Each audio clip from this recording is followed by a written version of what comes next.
మస్తాన్ కూడా చెప్పిన ఆ కేసీఆర్ ఖాళీగా ఉన్నాడంటేనే 2 ఏళ్ళు ఫామ్ హౌస్లో ఏం చేస్తుండంటే తోలు తీసేది ప్రాక్టీస్ చేసిండంట, తోలు బాగా తీస్తాడంట. నీ మటన్ కొట్టులో ఈ తోలు తీస్తాడు, కాళ్ళు తలకాయలు మాత్రం ఉచితంగా సాయంత్రం పోతే దావతులో బోటిగిన ఏమైనా కొట్టుకొని సాయంత్రం 2 వేసేటప్పుడు తీసుకుంటాడేమో అని.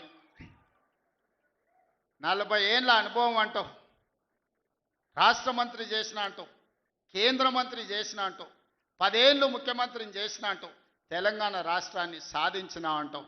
నేను ఆడ ఫ్యూచర్ సిటీ కడుతున్నాను అంటే తొక్క తోలు వాడెవడో వస్తాడంటే వంతారనా బొంతారనా ఇవనే ఒక మాజీ ముఖ్యమంత్రి స్థాయిలో మాట్లాడే మాటలు మాకు రావనుకుంటున్నావా? మర్యాద ఉండదని మేము మాట్లాడతలేం, మర్యాద ఉండదని ఇవన్నీ విషయాలు మేము మాట్లాడతలేం. కానీ మాట్లాడ మొదలు పెడితే నువ్వు కాదు కదా నడువుకు రాయి కట్టుకొని ఆడ ఉన్న మల్లన్న సాగర్లో దుంకి చచ్చిపోతావు. మల్లన్న సాగర్ కాకపోతే రంగనాయ సాగర్లో మెడకు తాడేసుకొని ఊరేసుకొని చచ్చిపోతావు. చంద్రశేఖరరావు గారు నన్ను గెలకకు, నేను అన్నీ చూసిన. ఎక్కడి నుంచి వచ్చిన నేను నల్లమల్ల అడవుల నుంచి వచ్చిన, జడ్పీటీసీ గెలిచిన, ఎమ్మెల్సీ గెలిచిన, ఎమ్మెల్యే గెలిచిన, ఎంపీ గెలిచిన, తెలంగాణ రాష్ట్రానికి ముఖ్యమంత్రి అయినా అమాం బాపత్ గాని కాదు. అక్కడి నుంచి వచ్చి అమెరికాలో అంట్లుదోమ వస్తే అయ్య పేరు చెప్పి మంత్రి అయినోని కాదు. ఊర్లో దుక్కి దున్ని కష్టమంటే తెలిసి రైతుల నుంచి వచ్చినోని రైతు బిడ్డను. నాతోని తమాషాలు చేయకు. దుబాయ్ పాస్పోర్ట్ బ్రోకర్ల దందా చేయలే, రియల్ ఎస్టేట్ బ్రోకర్ దందా చేస్తుంది ప్రభుత్వం అంటున్నాడు. రియల్ ఎస్టేటు వ్యాపారం పెంచుతుంది, రియల్ ఎస్టేట్ ఆదాయాన్ని పెంచుతుంది, రియల్ ఎస్టేట్ అభివృద్ధిని తీసుకొస్తుంది. నీ కొడుకేమో హైదరాబాద్లో రియల్ ఎస్టేట్ వాడిపోయిందంటావు, నువ్వు వచ్చేమో ఈ ముఖ్యమంత్రి రియల్ ఎస్టేట్ దందా చేస్తున్నాడు అంటాడు. ఇదేమన్నా పాస్పోర్ట్ బ్రోకర్ల దందానా? నేను ఎవరినేం దుబాయ్కి పంపుతాన్ని మోసం చేయలే. భూములు ప్రభుత్వ భూములు పరిశ్రమలు పెట్టడానికి రైతులు అడిగిన నష్టపరిహారం ఇచ్చి నిన్నగాక మొన్న మక్తల్ నారాయణపేట కొడంగల్ ప్రాజెక్టుకు 12 లక్షలు ఇస్తామన్నాం. మా రైతులందరూ కాదు కూడదన్నారు. ఏం కావాలన్నా అడగమని మా శ్రీహరికి మా శివకుమార్ రెడ్డికి చెప్పిన, మా పర్ణికమ్మకు చెప్పిన.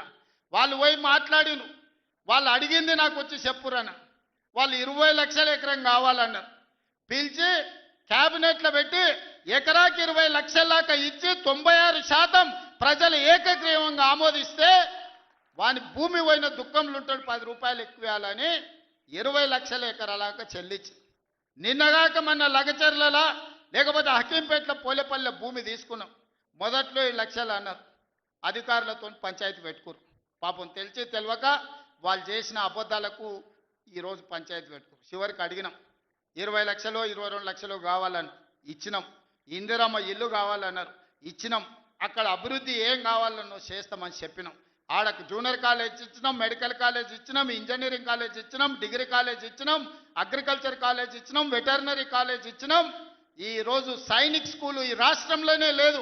సైనిక్ స్కూల్ని కూడా ఈరోజు లగచర్ల కాడికి తీసుకొచ్చి పెట్టినాం.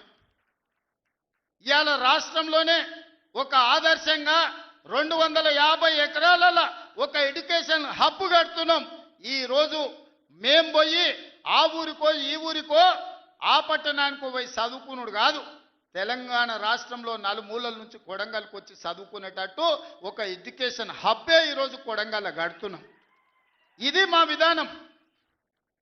మేము కక్షల రాజకీయం చేయం, ఎవరి మీద కక్ష కట్టం.